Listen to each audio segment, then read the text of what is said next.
A very warm good morning to all of you my friends. आप सभी का हमारे चैनल में स्वागत है। सो वीडियो को स्टार्ट करते हैं एक मोटिवेशनल थॉट के साथ that you are born to win but to be a winner you must plan to win, prepare to win and expect to win. So with this thought I welcome you all in our channel Daily Current Affair by the Study Tech। Video को start करने से पहले मेरी आप सभी से request होगी कि अगर आपको वीडियो पसंद आता है जो कि बेहद आएगा, सो वीडियो को लाइक शेयर और चैनल को जरूर सब्सक्राइब कर लीजिएगा ताकि आपको हमारी वीडियो की नोटिफिकेशन सबसे पहले मिल जाए। Okay, at the same time I request all of you to please do share this video among your friends, family members and all other aspirant who are preparing for competitive exams. Okay, so आज की video में आप सभी को बता रहा हूं बहुत ही इंपॉर्टेंट है। Please do not skip the video, watch till end. So without wasting the time let's move on to the important news analysis. The very first important news from the print where the world bank and Asian Infrastructure Investment Bank to give rupees 7,500 crore loan to Gujarat government for Mission School of Excellence project। ठीक है, 7,500 करोड़ का loan provide कराया जा रहा है किसके द्वारा?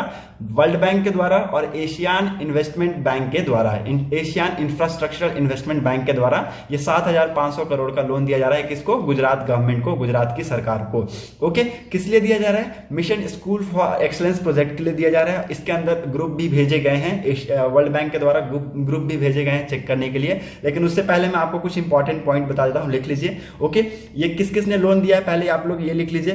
World bank ने लोन दिया है और एशियन इंफ्रास्ट्रक्चर इन्वेस्टमेंट बैंक ने लोन दिया है। कितने का? 7,500 करोड़ का। ओके, किसको दिया है? गुजरात की गवर्नमेंट को दिया है। किस लिए दिया है? Mission school of excellence project के लिए दिया है। लिख लीजिए, ये सारी चीजें इंपॉर्टेंट है। Mission school of excellence project के लिए दिया है, जिसका मेन मकसद क्या है? To improve education quality. Education की क्वालिटी को इंप्रूव करेगा इन द स्टेट। ठीक है, it will improve the education quality in the state. इसी के लिए इसको लोन दिया गया है 7,500 करोड़ का। ठीक है, साथ ही साथ स्टेट गवर्नमेंट भी स्पेंड कर रही है 10,000 crore for the over next 5 year. अगले 5 सालों में 10,500 करोड़ का इन्वेस्टमेंट किया जा रहा है स्टेट गवर्नमेंट के द्वारा ऑन द स्कूल मिशन, ठीक है, ऑफ एक्सलेंस इनिशिएटिव्स। ठीक है, एक्सलेंस इनिशिएटिव का जो मिशन है इसके ऊपर खर्चा किया जा रहा है गवर्नमेंट तरफ से भी। That will cover all 35,133 governments and 5,847 grant in aids schools in the state. ठीक है, कितने स्कूल्स को कवर करेगा? ऑलमोस्ट लगभग 35,133 गवर्नमेंट्स और 5,847 ग्रांट इन स्कूल को ये मदद करेगा स्टेट में। ओके, नाउ कुछ की पॉइंट्स आपको मैं बता देता हूं। की पॉइंट लिख लीजिएगा, हर एक चीज का एक की पॉइंट होता है जो कि आपको आंसर राइटिंग में बहुत ज्यादा मदद करता है। ओके, तो टोटल कितना हुआ? जैसे कि 35,133 हुआ था और उधर 5,800 था, तो टोटल मिला के अगर आप अप्रोक्सीमेट अगर लीजिएगा तो 41,000 government and grant in aid schools the monies will be used to develop 50,000 new classroom, 1.5 lakh smart classrooms and 20,000 new computer labs and 5,000 थिंकरिंग labs. Okay, money का कैसे यूज किया जाएगा? ठीक है, किस किस चीज में डेवलपमेंट का कार्य होगा? तो 50,000 नए क्लासरूम बनाए जाएंगे। ठीक है, 1.5 लाख स्मार्ट क्लासरूम बनेंगे जिसमें प्रोजेक्टर वगैरह होते हैं ना। स्कूल में आजकल देखिएगा कि जो नए स्मार्ट क्लासरूम है उसमें क्या है? प्रोजेक्टर के तरीके से प्रोजेक्टर के तरीके से पढ़ाया जाता है। ठीक है, एक स्क्रीन रहती है, व्हाइट कलर की स्क्रीन रहेगी और प्रोजेक्टर के सहायता से पढ़ाया जाएगा। ठीक है, न्यू कंप्यूटर लैब, आज के डेट में कंप्यूटर्स की बहुत ज्यादा वैल्यू है, इसलिए 20,000 न्यू कंप्यूटर लैब्स की जनरेशन करेंगे और 5,000 थिंकरिंग लैब्स की भी जनरेशन डेवलप करेंगे। ओके, सो इस तरीके से मनी का यूज किया जाएगा in the state of Gujarat. Okay, और अगले कुछ सालों में it is expected that almost 1 crore school peoples will directly benefit from this ambitious effort. ठीक है, अगले कुछ सालों में ये देखा जा रहा है, ये बोला जा रहा है कि लगभग 1 करोड़ स्कूल स्टूडेंट को ये बेनिफिट मिलेगा इस एम्बिशियस एफर्ट से। और इसमें बहुत ज्यादा मदद होगी किसकी? वर्ल्ड बैंक की और एशियन इंफ्रास्ट्रक्चर इन्वेस्टमेंट बैंक की फॉर दिस मैमूथ प्रोजेक्ट। ओके, तो मैंने आपको जैसा कि बताया कि वर्ल्ड बैंक ने अपने ग्रुप को भेजा है कहां पर? गांधीनगर में, ताकि देखने के लिए, ठीक है, कि कैसा चल रहा है ये एक्सेलेंस प्रोजेक्ट। ठीक है, स्कूल का एक्सेलेंस प्रोजेक्ट कैसा चल रहा है उसको देखने के लिए वर्ल्ड बैंक ने एक ग्रुप भेजी है। ठीक है, एक टीम भेजी है देखने के लिए। Okay, so this is very important which you should remember. आपको ऐसे पूछा जा सकता है, कहीं से भी कैसे भी पूछा जा सकता है। ठीक है, कि किस सरकार को दिया गया है, तो आपको पता करना है कि गुजरात गवर्नमेंट को दिया गया है। कितना दिया गया है? वर्ल्ड बैंक और एशियन इंफ्रास्ट्रक्चर इन्वेस्टमेंट बैंक के द्वारा कितना लोन दिया गया है? तो 7,500 करोड़ का लोन दिया गया है। किस मिशन के लिए दिया गया है? ठीक है, तो mission school of excellence project के लिए दिया गया है। इसके अंदर क्या किया जाएगा? ठीक है। तो बहुत सारी चीजों की डेवलपमेंट की जाएगी, जैसे क्लासरूम हो गए, ठीक है, कंप्यूटर लैब्स हो गए, ठीक है, थिंकिंग लैब्स हो गए, ओके, स्मार्ट क्लासरूम्स हो गए। तो इन सब चीजों का इसके अंदर डेवलपमेंट किया जाएगा। Okay, now next move on to the next important news, that is आज के टॉपिक इसलिए मैंने बोला था आपको इंपॉर्टेंट है क्योंकि आज मैं आप सबको पढ़ाऊंगा the largest fresh water lake in the world. ठीक है, 8 लार्जेस्ट फ्रेश वाटर लेक के बारे में आप सभी को मैं बताऊंगा। ठीक है, और बहुत ही इंपॉर्टेंट है, ये आप लोग ध्यान से सुनिएगा। ओके, फ्रेश वाटर लेक आप सबको पता है, लेक और पॉन्ड में बिल्कुल भी कंफ्यूजन मत होइएगा। लेक वो एरिया होता है which is surrounded by land. ठीक है, lake is a large area of water. ठीक है, लिख लीजिए, it's a large area of water, large area of water which is surrounded by land. ठीक है, और ये पॉन्ड से ज्यादा गहरा होता है। ठीक है, पॉन्ड से ज्यादा फैलावा हुआ भी होता है, पॉन्ड से ज्यादा गहरा भी होता है। ठीक है, और बहुत ज्यादा लार्जर इन साइज में भी बहुत ज्यादा होता है। ओके, सो आपको पता है कि पॉन्ड एक सीमित तरीके से होता है और लेक ज्यादा वाइड होता है। ठीक है, ज्यादा डीप होता है। ठीक है, सो ये सारी डिफरेंसेस है लेक और पॉन्ड्स के बीच में, तो बिल्कुल भी कंफ्यूज मत होइएगा। ओके, सो चलिए हम लोग देखते हैं। पहला बहुत ही एक इंपॉर्टेंट लेक है, that is Caspian sea. Okay, बहुत ही लंबा, ये बहुत ही it's a world largest fresh water lake. Caspian sea के बारे में आप सबने सुना होगा। ओके, अगर नहीं सुना है तो मैं आपको बता देता हूं। It's the largest fresh water lake, world की सबसे लार्जेस्ट फ्रेश वाटर लेक है। इसमें पानी आपको कैसा मिलेगा? सैलाइन मिलेगा। ठीक है, थोड़ा सा सैलाइन पानी मिलेगा आपको। और ये कौन कौन सी कंट्रीज के साथ अपनी शोरलाइन को शेयर करती है? तो हो गया कजाकिस्तान हो गया, ठीक है, आपको रशिया मिलेगा, तुर्कमेनिस्तान हो गया, अजरबैजान हो गया और ईरान हो गया। ठीक है, इसमें अगर एरिया की मैं अगर बात करूं तो 3,71,000 किलोमीटर स्क्वायर की एरिया में ये फैला हुआ है। और इसके बावजूद भी मैं आपको बता दूं कि ये वर्ल्ड की सबसे लार्जेस्ट लेक है। ठीक है, और आपको ये याद रखना है ऐसे। ठीक है, इस टाइप से आपको याद रखना है कि कैस्पियन सी कहां है। ठीक है, कैस्पियन सी कौन कौन सी कंट्रीज के साथ अपनी शोरलाइन को शेयर करता है? तो कजाकिस्तान, रशिया, तुर्कमेनिस्तान, अजरबैजान और ईरान। ठीक है, इसका पानी के साथ थोड़ा सा सैलाइन है। ओके, कितनी एरिया में फैला हुआ है? 3,71,000 किलोमीटर स्क्वायर एरिया में फैला हुआ है और ये वर्ल्ड की लार्जेस्ट लेक है। ठीक है, world largest lake, fresh water lake. Okay, second क्या है? Superior lake. ठीक है, सुपीरियर लेक कौन कौन सी कंट्रीज के शोरलाइन को टच करता है? ठीक है, अपनी शोरलाइन को कौन कौन सी कंट्रीज के साथ टच करता है? तो कनाडा हो गया और यूएसए हो गया। ओके, यहाँ पर दो ही कंट्रीज आपको याद करने में उतना वो भी नहीं होगा, डिफिकल्ट भी नहीं होगा। ओके, कितना एरिया में फैला हुआ है? 82,100 किलोमीटर स्क्वायर की एरिया में ये फैला हुआ है। Okay, it's a second world largest lake है। ये सेकेंड वर्ल्ड लार्जेस्ट लेक है। ठीक है, और अगर वॉल्यूम में बात करें तो ठीक है, largest of the great lakes by volume. ठीक है, वॉल्यूम में ये सबसे लार्जेस्ट है। Okay, the largest fresh water lake the world by area. ठीक है, एरिया के हिसाब से अगर देखा जाए तो it's the largest fresh water lake in the world by the area. Okay, now move on to the तीसरा कौन है? विक्टोरिया। कौन कौन सी कंट्री के साथ अपनी शोरलाइन को शेयर करता है? दैट इज युगांडा, केनिया और Tanzania.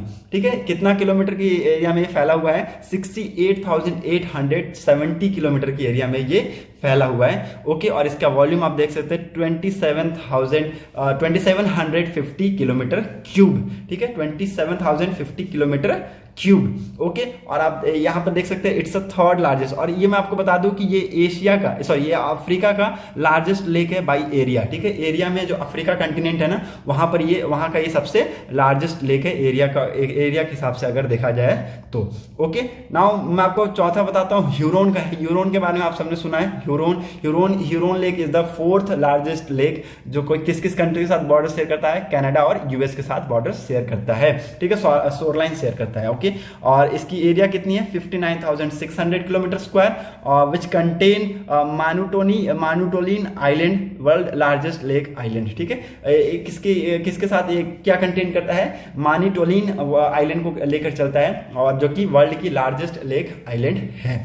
Okay, now fifth is that is Michigan. ठीक है, मिचिगन किस कंट्री की शोरलाइन, किस कंट्री साथ ये शोरलाइन टच करता है? दैट इज यूएस के साथ। ठीक है, the largest lake that is located entire in one country. ठीक है, यूएसए का सबसे लार्जेस्ट लेक है, और ये एकमात्र ऐसा लेक है यूएसए का जो कि सबसे लार्जेस्ट है, जिसकी एरिया 58,000 किलोमीटर स्क्वायर है। Okay, six one is that is Tanganyika, ठीक है, तंजनीका किस किस कंट्री के साथ है, बुरुंडी हो गया, तंजानिया हो गया, ठीक है, जम्बिया हो गया, डेमोक्रेटिक रिपब्लिक ऑफ कॉन्गो। इसके अगर एरिया की बात करें तो कितने एरिया में फैला हुआ है, 32,600 किलोमीटर स्क्वायर के एरिया में ये फैला हुआ है। और longest fresh water lake in the world and third largest in any kind of it's by volume, ठीक है, थर्ड लार्जेस्ट है और लॉन्गेस्ट फ्रेश वाटर लेक है इन द वर्ल्ड, वर्ल्ड का सबसे लॉन्गेस्ट फ्रेश वाटर लेक है तंजनीका। ओके, सातवां क्या है, बाइकल लेक के बारे में आप सबने सुना होगा, रशिया के साथ अपनी शोर लाइन शेयर करता है। ओके, जिसकी एरिया कितनी है, 31,500 kilometre square, which is the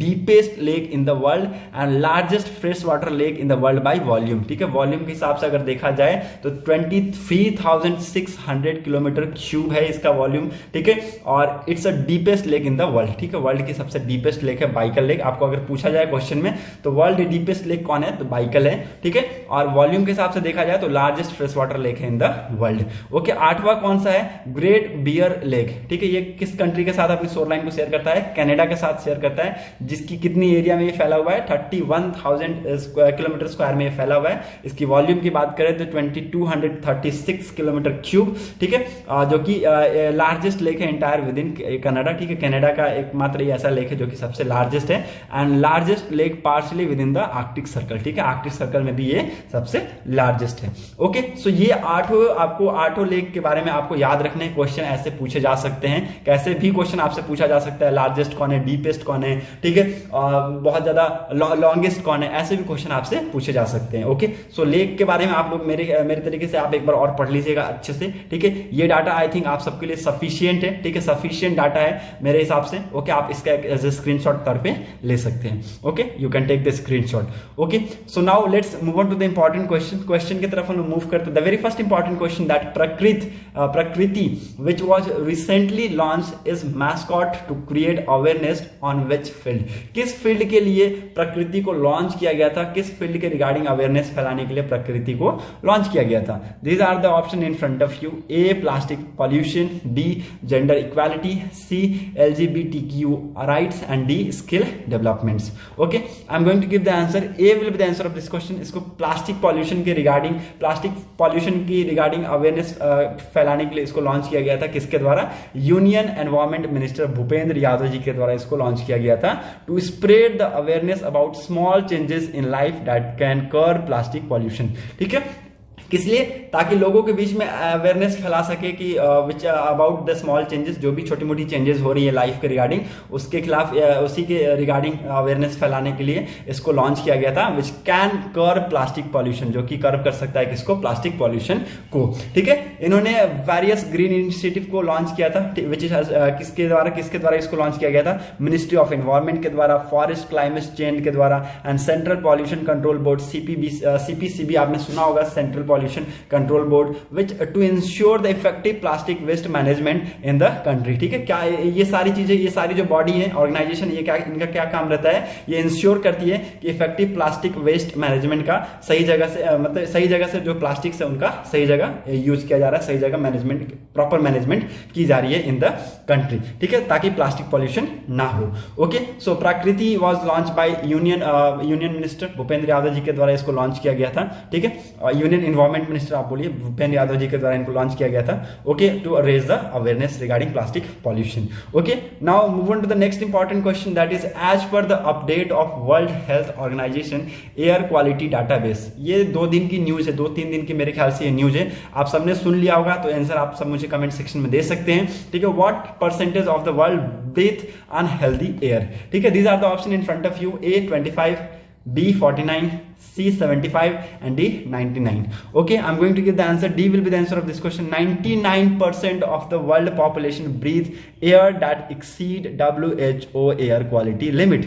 ठीक है, जितनी WHO की एयर क्वालिटी लिमिट है उससे कहीं गुना ज्यादा, ठीक है, लगभग 99% जो वर्ल्ड की जो पॉपुलेशन है उस डाटा को एक्सीड किए हैं, ठीक है। ये किसने बताया है, वर्ल्ड हेल्थ ऑर्गेनाइजेशन ने, ठीक है। जो हम सांस ले रहे हैं वो जो पॉल्यूटेंट है उस एयर में हम सांस ले रहे हैं, ठीक है। जो WHO की रिक्वायरमेंट्स है, ठीक है, उनकी जो रिक्वायरमेंट्स है, टर्म्स एंड कंडीशन, उसके हिसाब से ये नहीं चल रहा है, ठीक है। वो एयर क्वालिटी को हम क्या कर दिए हैं, एक्सीड कर दिए हैं, ठीक है। हम प्रॉपर अच्छी सांसें नहीं ले पा रहे हैं, ठीक है। क्यों नहीं ले पा रहे हैं? क्योंकि आज के डेट में आप सबको पता है पॉल्यूशन बहुत ज्यादा बढ़ता जा रहा है, ठीक है, और किस पे ये बर्डन आ रहा है? ये डेवलपिंग कंट्रीज पे ये बर्डन आ रहा है, ठीक है, बर्डन डेवलपिंग कंट्रीज पे आ रहा है, ठीक है। लेकिन हमारे पास तो राइट्स हैं, ठीक है, हमारे पास राइट टू डेवलपमेंट का राइट्स है, ओके। लेकिन जो डेवलप्ड कंट्री है, जो पहले से ये कर चुके हैं, उनका क्या, ठीक है, हमारे पास तो राइट है डेवलपिंग का, ठीक है, we have the rights to develop, ठीक है। सो इसके रिगार्डिंग ये भी है कि अब ये ऑब्जेक्शन आ रहा है किसके ऊपर? डेवलपिंग कंट्रीज के ऊपर आ रहा है, और इंडिया भी क्या है? एक डेवलपिंग कंट्रीज है, ठीक है। लगभग इस वर्ल्ड हेल्थ ऑर्गेनाइजेशन ने क्या किया था? 6000 सिटीज का ये डाटा निकाला था इन 117 कंट्रीज, जिसमें एयर क्वालिटी को मेजर किया गया था, मॉनिटर किया गया था, और ये पता किया गया कि 99% जो वर्ल्ड की जो पॉपुलेशन है वो पॉल्यूटेंट एयर को इनहेल कर रही है, okay. So second question which is very important, world health organization की रिपोर्ट आई, उसमें पता चला कि 99% of the population inhale pollutant air, okay.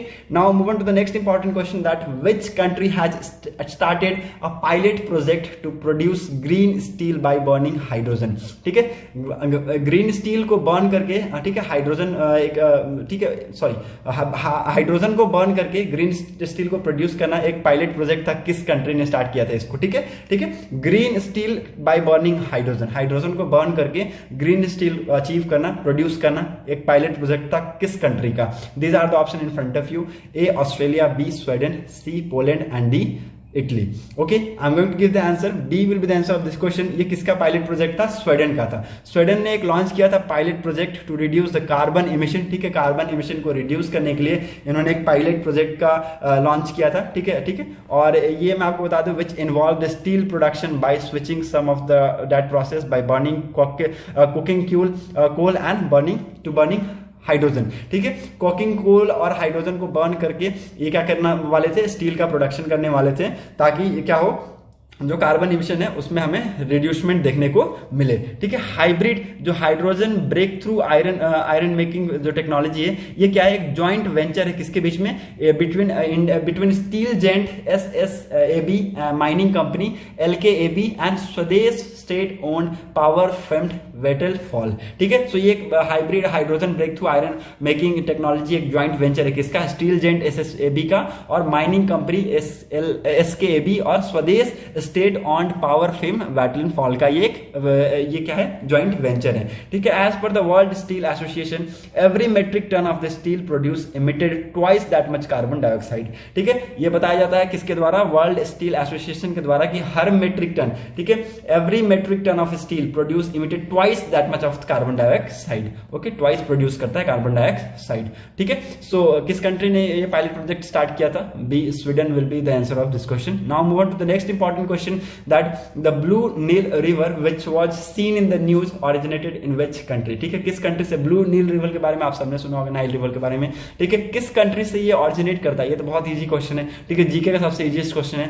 A Ethiopia, B Chile, C Mexico and D South Africa, okay. I am going to give the answer, A will be the answer of this question. Ethiopia से ये emerge होता है, the Blue Nile, a subsidiary to the Nile river originate at lake Tana in Ethiopia, ठीक है। Ethiopia के lake Tana से ये emerge होता है, ठीक है। एक ये नील रिवर के बारे में आप सबने सुना होगा, ये ब्लू नील के नाम से जाने जाते हैं। और ये कहां से इमर्ज होते हैं? ये इथोपिया जो कि लेक ताना है, इथोपिया में एक लेक ताना है, वहां से ये इमर्ज होते हैं। फिर वहां से होते हुए ये इथोपिया और सूडान में ये ट्रेवल करते हुए निकल जाती है, ठीक है। The Blue Nile is an important transport route for the people and goods in African nation, ठीक है। जो भी अफ्रीकन नेशन में जो भी कंट्री लाई करती है, उनके लिए बहुत ही इंपॉर्टेंट ये रूट है for the transportation of people and goods, ठीक है। पीपल और गुड्स की ट्रांसपोर्टेशन के लिए ये ब्लू नील एक बहुत ही इंपॉर्टेंट ये रूट है, ठीक है, बहुत इंपॉर्टेंट ये रूट है, those who are living in African nation, okay. So this is very important question again from your exam point of view, that Blue Nile river which is originated which was seen in the news recently originated in which country? तो A will be the answer of this question. Ethiopia के lake Tana से, ठीक है, lake Tana से ये emerge होता है, okay. Reverse के ऊपर क्वेश्चन बहुत आते हैं, ठीक है। मैं आपको अपनी कंट्रीज के बारे में कुछ ऐसा कभी टाइम मिलेगा तो मैं वीडियो बनाऊंगा, ठीक है, जिसपे रिवर्स के बारे में हम लोग डिस्कस करेंगे, कौन सी रिवर कहां से इमर्ज होती है, कौन सी रिवर कहां से कहां जाती है, ठीक है। सो उसके ऊपर भी हम वीडियो बनाने की कोशिश करेंगे, ठीक है। So hope you got clarity regarding this. Thanks for watching a video. अगर आपको वीडियो अच्छा लगा हो तो प्लीज जरूर शेयर कर दीजिएगा, साथ ही साथ वीडियो को लाइक, शेयर और चैनल को जरूर सब्सक्राइब कर लीजिएगा। Thanks for watching a video. Thank you and have a nice day.